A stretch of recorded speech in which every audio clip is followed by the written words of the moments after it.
লৈকে জিৰো কষ্ট অৰ্থাৎ কোনো প্ৰিমিয়াম নিদিয়াকৈ কেইটামান ইন্স্যুৰেন্স সেৱা আগবঢ়াম বুলি আমি প্ৰতিশ্ৰুতি দিছিলো আজি ষ্টেট বেংক আৰু ইউনিয়ন বেংকৰ লগত হোৱা বুজাবুজিৰ চুক্তিৰ জৰিয়তে এই আঁচনিখন 1 জানুৱাৰীৰ পৰা কাৰ্যকৰীকৰণ হ'ল এতিয়াৰ পৰা ৰাজ্য চৰকাৰৰ যিকোনো কৰ্মচাৰীৰ প্ৰাকৃতিক মৃত্যু হলেও তেওঁলোকে ষ্টেট বেংক আৰু ইউনিয়ন বেংকৰ পৰা 10 লাখ টকাৰ লাইফ ইন্স্যুৰেন্স লাভ কৰিব যদি প্ৰাকৃতিক হয় ডিজিজৰ কাৰণে বেমাৰত মৃত্যু হয় তথাপিতো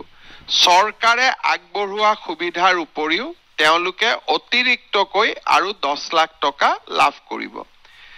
ইয়াৰ উপৰিও যদি এক্সিডেন্টেল ডেথ হয় 1 কোটি টকা তেওঁলোকৰ পৰিয়ালে পাব যদি দুৰ্ঘটনাজনিত মৃত্যু হয় দুৰ্ঘটনাত যদি তেওঁলোক পাৰ্মানেন্ট ডিজেবল হয় 1 কোটি টকা পাব আৰু পাৰ্মানেন্ট পাৰ্সিয়াল ডিজেবিলিটি হলে 80 লাখ টকা পৰ্যন্ত এই দুইটা বেংকৰ পৰা কৰ্মচাৰীসকলে লাভ কৰিব আজি দিনটোত ৰাজ্যৰ প্ৰশাসনীয় ব্যৱস্থাক আৰু এটা আমি নতুন দিগন্তলৈ লৈ গলো নিযুক্তিৰ ক্ষেত্ৰত স্বচ্ছতা তাক আমি অসমে আজি যি ভাৰতবৰ্ষক পথ দেখুৱাইছে হি ইতিমধ্যে ৰাষ্ট্ৰীয় স্বীকৃতি পাব সক্ষম হৈছে আৰু অসমৰ ৰাইজেও নিযুক্তিৰ স্বচ্ছতাক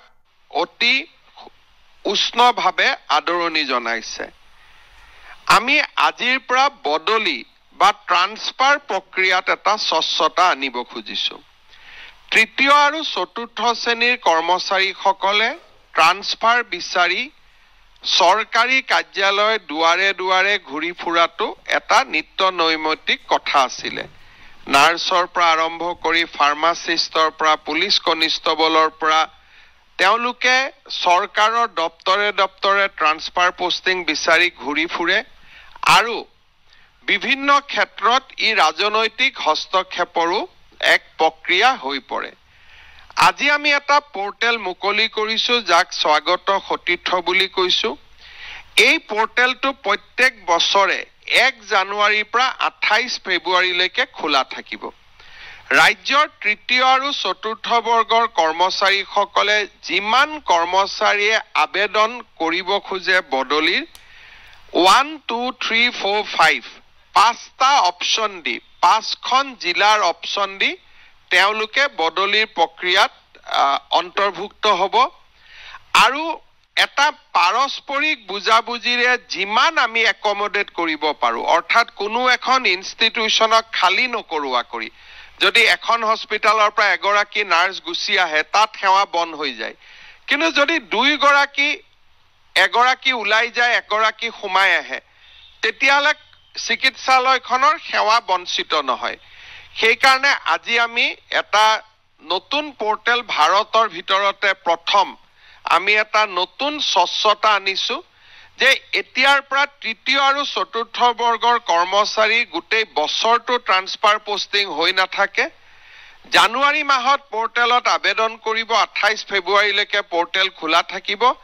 বিহুৰ আগতে 14 এপ্ৰিলৰ আগতে কম্পিউটাৰে ট্ৰান্সফাৰ কৰি দিব বিষয়াই নহয় কম্পিউটাৰে লোকেট কৰিব যে এও শিৱসাগৰৰ পৰা ধেমাজি আহিব খুজিছে এখেতে ধেমাজিৰ পৰা শিৱসাগৰত আহিব খুজিছে কম্পিউটাৰে তাক লোকেট কৰিব কম্পিউটাৰে ডিসাইড কৰিব আৰু ডাইৰেক্টৰৰ ডিজিটেল সিগনেচাৰত ট্ৰান্সফাৰ অৰ্ডাৰ ওলাই যাব তাত মেনুৱেল হস্তক্ষেপ কাৰোৱে নাথাকিব